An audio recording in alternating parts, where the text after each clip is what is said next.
एक बड़ा सा बैनर लिखते हैं, जमहूरियत फॉर सेल, रेट 1 अरब से 3 अरब रुपए फी एमएनए। एक आजाद अदलिया को उसका गला घोटने का आज ये प्रोसेस जो है वो इख्तिताम पजीर हो रहा है। ये क्या बात हुई कि आप हमारा वजीर आजम को तख्तेदार पे लटका दे, उसके बाद आपने अपना बेटा से 10,000 दरम नहीं लिया, मगर हम 5 जज साहब एक कलम के जरिए आपको फारिग करते हैं। समझते हैं कि ये पावर हम इनसे छीन रहे हैं, इन्होंने ये पावर हमसे छीना जनाब स्पीकर, और वो भी जबरदस्ती। पाकिस्तानी आईनी तारीख और आजाद अदलिया के लिए एक सियाह दिन है। हुकूमत बेंचेस पे बैठे वाले लोगों ने जिस अंदाज में पाकिस्तान की आजाद अदलिया को तनकीद का निशाना बनाया है, इतनी तनकीद इन लोगों ने इंडिया, मोदी और कलभूषण यादव पे नहीं की जिन्होंने अपने आज आजाद अदलिया पे की है। इब्तिदाई मसौदे का तस्वुर बिल्कुल मुख्तलिफ था और अब जो चीज हम पास कर रहे हैं उसका तस्वुर उससे बिल्कुल मुख्तलिफ। हमारी अदलिया एक सियासी पार्टी बन चुकी है। आज हमारी ये तरमीम जो है हमारे मिशन की तकमील की सबसे बड़ी निशानी है। 17 लोगों से गैर आईनी इक्तदार लेके वोट से इलेक्ट होके यहाँ पे जो लोग आए हैं उनको इक्तदार मुंतकिल हो रहा है। इससे बड़ी वोट को इज्जत। जनाब 26वीं आईनी तरमीम जो है वो पास हो गई, हुकूमत इसमें फाते है।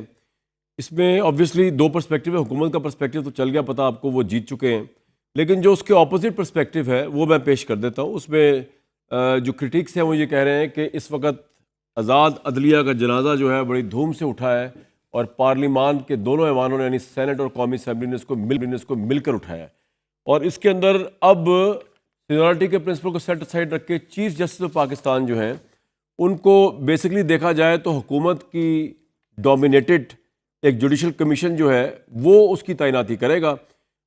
मुद्दत 3 साल होगी चीफ जस्टिस की। सुप्रीम कोर्ट के जजों का तकर्रुर जुडिशल कमीशन करेगा, जिसमें चीफ जस्टिस की ज़ेर सदारत कमीशन में आईनी बेंच का सीनियर तरीन जज भी शामिल होगा, उसके वफाकी वज़ीर कानून अटॉर्नी जनरल भी शामिल होगा। उसके अंदर तमाम पार्टीज़ की प्रपोर्शन की बुनियाद के ऊपर रिप्रेजेंटेशन भी होगी, मतलब प्रोपोर्शनल जिसकी जितनी वो है सीटें हैं वो इस जुडिशल कमीशन का मेंबर होगा, और ये लोग मिलकर जो है ना वो वफाकी वज़ीर कानून वगैरह अटॉर्नी जनरल के साथ मिलकर ये चुनेंगे। अब इस वक्त जो सिचुएशन है उसके अंदर हुकूमत मेजॉरिटी में 2/3 मेजॉरिटी चाहिए चीफ जस्टिस को चुनने के लिए। अब सिलेक्शन जो है वो हुकूमत की इच्छा से होगी, ये क्रिटिसिज्म है।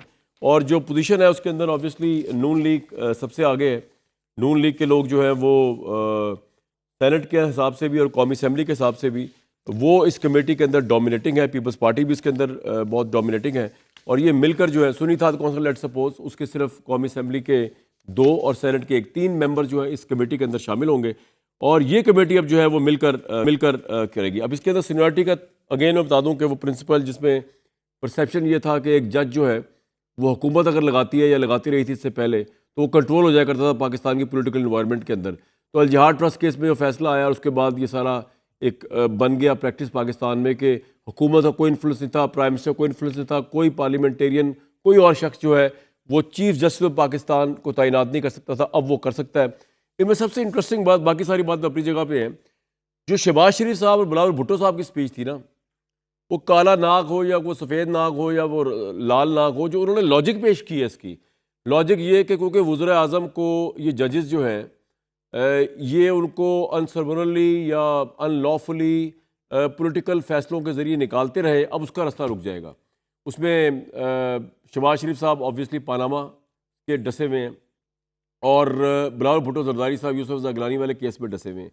मुझे ये बात समझ नहीं आई कि इस तरीके से अगर आप चीफ जस्टिस, अब हुकूमत की मेजॉरिटी 2/3 से बनने वाला जो चीफ जस्टिस है जो भी होगा 3 सीनियर मोस्ट जजेस के पैनल में से इस वक्त जैसे मंसूर अली शाह साहब हैं, जस्टिस मुनीब अख्तर साहब हैं, जस्टिस या अफरीदी साहब, इनमें से एक होगा। किस तरह ये अश्योर और गारंटीड हो गया कि इन तरामीम के ज़रिए या इस तरमीम के ज़रिए या इस शिक के ज़रिए, इस प्रोसीजर के ज़रिए अब प्राइम मिनिस्टर्स को अगर वो तौहीन अदालत करेंगे या कोई अनलॉफुल काम करेंगे उनको घर भेजा नहीं जा सकेगा।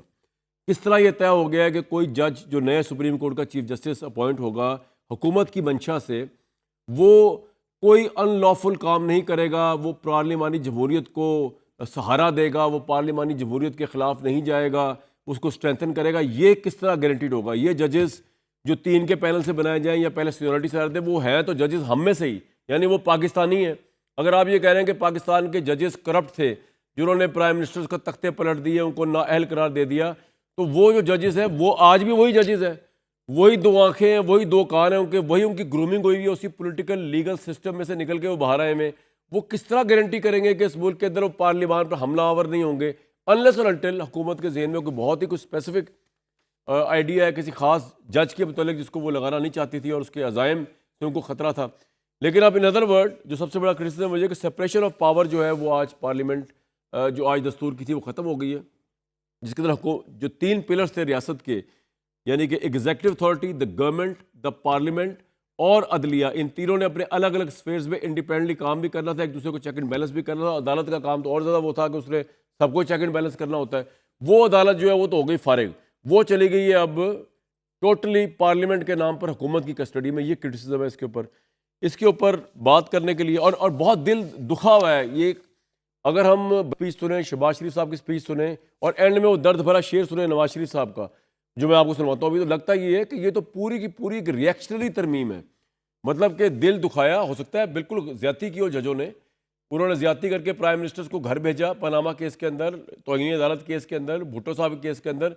तो पार्लियामेंट ने और हुकूमत सोचा कि चलें इसका रिएक्शन ये निकालते हैं कि जजों को अपने अंडर ले आते हैं, जज हम अपॉइंट क्या करेंगे। वो दर्द क्या है उसका इज़हार नवाज शरीफ साहब ने किया, वो सुन लें। जो दुख हमने अदलिया के हाथों उठाए हैं, तो अदलिया के किरदार पे एक शेर है, नाजो अंदाज से कहते हैं कि जीना होगा, जहर भी देते हैं तो कहते हैं कि पीना होगा।